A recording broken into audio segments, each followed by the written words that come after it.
کہ محمد سے وفا تو نے تو ہم تیرے ہیں، یہ جہاں چیز ہے کیا لوح و قلم تیرے ہیں. تو نبی کریم کی ذات ان کے رول ماڈل کی حیثیت رکھتی تھی. جی مدینہ ایک شہر کا ہی نام نہیں ہے. مدینہ نبی کریم علیہ الصلوۃ والتسلیم اور ان کے لائے ہوئے اللہ کے دین اور اللہ کی کتاب کا مرکز و محور جو ہے وہ مدینہ ہے. افتخار عارف صاحب، بہت شکریہ آپ کی جوائننگ کا. یہ بتائیے گا فکر اقبال کو عصر حاضر میں آپ کس تناظر میں دیکھتے ہیں، بالخصوص پاکستان کے کانٹیکس میں؟ جی میں گزارش کروں کہ تمام عظیم شعراء اور فلاسفہ اور علماء کا یہ عظمت و فضیلت کا ایک معیار یہ ہوتا ہے کہ اس کے زمانے میں اور اس کے ملکوں میں اور اس کتنے وقت تک وہ ریلیونٹ رہتا ہے. تو کوئی بڑا سے بڑا فلسفی اگر ہمارے زمانے میں اس کا انطباق نہ ہو سکے تو وہ یعنی ایک طرح سے مؤثر نہیں رہتا. مؤثر بس وہی لوگ رہتے ہیں جو ہمارے کنٹیکسٹ میں ہمارے لیے معاون ہوتے ہیں. اخبار ان لوگوں میں ہیں کہ جو ہماری تاریخ سے، ہماری تہذیب سے، ہماری ملت کی بنیادی شناخت کے حوالوں سے پہلے بھی متعلق تھے اور اہم تھے، اور آج بھی وہ ہماری گویا شناخت کا بنیادی حوالہ ہیں. بلا شبہ وہ ایک سیاسی شخصیت تھے اور سمجھیے کہ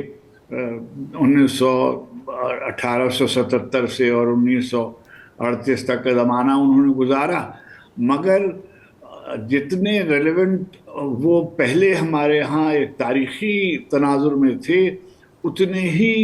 پاکستان کے لیے بھی اور عالم اسلام کے لیے بھی اور عالم انسانیت کے لیے بھی ریلیونٹ ہیں اور مؤثر ہیں. اور آج بھی ساری دنیا میں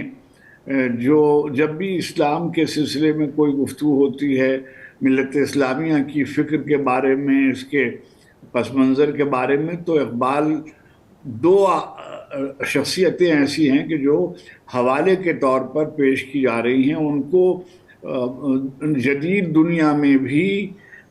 ہماری شناخت کا اور تعارف کا حوالہ سمجھا جا رہا ہے. ایک مولانا جلال الدین رومی علیہ الرحمہ کی جی ذات گرامی ہے، اور دوسری حکیم الامت شاعر مشرق علامہ محمد اقبال کی. یہ ہمارے لیے امتیاز کی بات ہے اور افتخار کی بات ہے. جی دیکھیے جس زمانے میں انہوں نے شاعری کا آغاز کیا تو ان کے مختلف ادوار ہیں. شروع کا جو دور ہے وہ اس میں آپ دیکھیں گے کہ بر صغیر کی قومی شناخت ان کے ہاں زیادہ نمایاں تھی، اور بر صغیر پاک و ہند کے پس منظر میں ان کے بہت سے اشعار اس زمانے کے احوال کی ترجمانی کرتے ہیں. جی مگر رفتہ رفتہ ان کی ترجیحات بدلتی گئیں، اور اس میں پاکستان کا قیام اس کا ایک نظری نتیجہ ہے. اور دوسری بات یہ ہے کہ ملت مسلمہ کا احیاء انہوں نے بہت ہی واضح طور پر اپنا ہدف بتا دیا تھا کہ میری غزل میں ہے آتش رفتہ کا سراغ، میری تمام سرگزشت کھوئے ہوں کی جستجو. جی وہ عالم اسلام کو، ملت اسلامیہ کو اثر نو ترقی کرتا دیکھنا چاہتے تھے، اور ظاہر ہے کہ اپنے رفتگان کا حوالہ دے کر، اور کبھی مثلا مسجد قرطبہ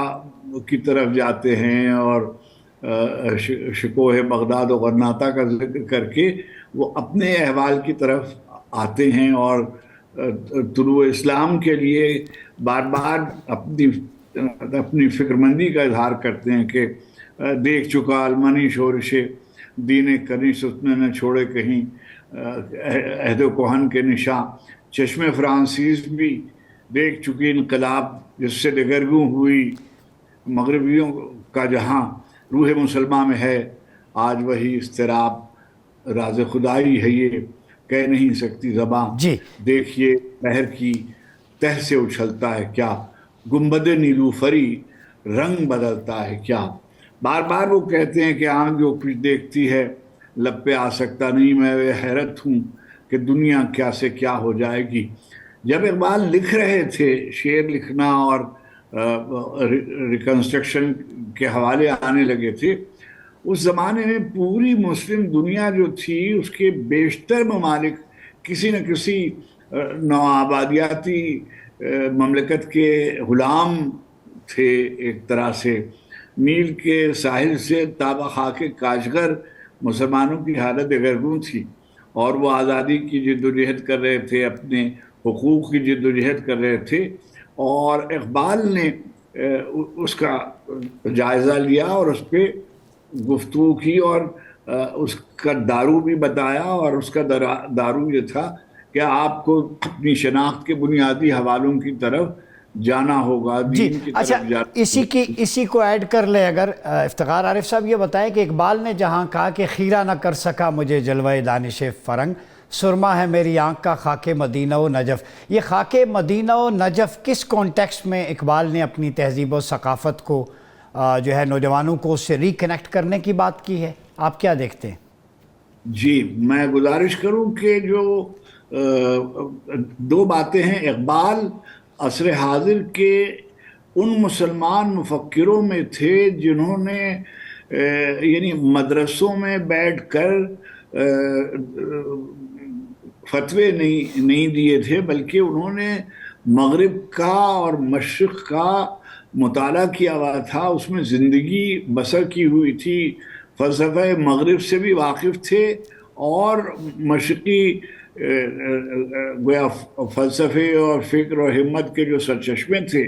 اس سے بھی کما کہو واقفیت رکھتے تھے۔ چنانچہ انہوں نے بالکل واضح طور پر کہ کیونکہ سب سے بڑا مسئلہ جو تھا وہ مغرب کے استعمار کا تھا، اب اس زمانے میں جو مغرب کا استعمار تھا وہ ہمارے آقاؤں کی صورت میں تھا، ان کی فکر ہم پر غالب آ رہی تھی، ہماری تمام زندگی کے نشست و برخاست اور ادب آداب، تو یعنی اس کے لیے انہوں نے یہ بات کہی۔ اور یہ جو مدینہ و نجف اقبال کے جو مثالیے تھے، جو انہوں نے اپنے لیے رول ماڈل منتخب کیے تھے، وہ بہت واضح ہیں۔ اگر آپ ان کے کلام فارسی اور اردو کلام کا مطالعہ فرمائیں گے تو آپ دیکھیں گے کہ انہوں نے باقاعدہ یہ کہا ہوا ہے کہ اگر آپ کو زندگی گزارنی ہے تو آپ کو نبی کریم علیہ السلام کے دامن سے وابستہ ہونا ہوگا۔ بمصطفیٰ برساں خیش را کدی ہماوست، اگر بون رسیدی تمام بولہبی، کہ محمد سے وفا تو نے تو ہم تیرے ہیں، یہ جہاں چیز ہے کیا لوح و قلم تیرے ہیں۔ تو نبی کریم کی ذات ان کے رول ماڈل کی حیثیت رکھتی تھی۔ مدینہ ایک شہر کا ہی نام نہیں ہے، مدینہ نبی کریم علیہ الصلوۃ والتسلیم اور ان کے لائے ہوئے اللہ کے دین اور اللہ کی کتاب کا مرکز و محور جو ہے وہ مدینہ ہے، اور حضور صلی اللہ علیہ وآلہ وسلم کی ذات گرامی کی نسبت سے وہ شہر جو تھا وہ یثرب سے مدینہ ہو گیا، یعنی وہ سرزمین جو یثرب کہلاتی تھی، یعنی انتقام، مشکل اور کشاکش سے گزرنے والی زمین، وہ باعث رحمت ہو گئی مدینۃ النبی، اور آخر میں مدینہ حضور کی وجہ سے۔ دوسرے رول ماڈل ان کے جو ہیں وہ امیر المومنین ہیں، علی ابن ابی طالب، آپ انہیں علیہ السلام کہیں، کرم اللہ وجہہ کہیں، جو بھی کہیں ان کو زیبا ہے، شایع ہیں ان کے۔ تو امیر المومنین بھی ان کا گویا مثالیہ ہیں، رول ماڈل ہیں ان کا۔ چنانچہ جو جیسے مولانا جلال الدین رومی نے کہا تھا کہ شیر خدا اور رستم دستانم آرزوست، تو یہ بھی فرماتے ہیں کہ بادشاہ ہو کلبہ احزان اوز، یک حسام ہو یک زرہ سامان ہو، اور بالکل ایسے ہی تھا کہ ساری اللہ کے رسول صلی اللہ علیہ وسلم کی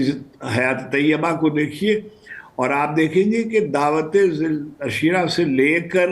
اور حضور کی ذات گرامی کے آخری لمحے تک یعنی وہ بدر ہو، ہجرت کا موقع ہو، دعوت ذیل عشیرہ کا موقع ہو، نزول یعنی ایمان کی منزلیں ہوں، نماز پڑھنے کا مسئلہ ہو، ہجرت ہو، بدر ہو، احد ہو، خیبر ہو، خندق ہو، ہر مرحلے میں امیر المومنین علی بن ابی طالب کی ذات گرامی جو ہے بہت کم دیکھا جاتا ہے کہ صاحبان سیف جو ہیں ان کا کردار اور ان کی شخصیت ایک اور طرح کی ہوتی ہے، اور صاحبان حکمت جو ہیں ان کی شخصیت ایک اور طرح کی ہوتی ہے، مگر امیر المومنین کی ذات گرامی ایسی ہے کہ جس میں ایک طرف شجاعت اور ایک طرف ان کے وہ کارنامے ہیں جو خیبر و خندق و بدر و احد کے ہیں، اور دوسری طرف نہج البلاغہ جیسی بڑی کتاب جی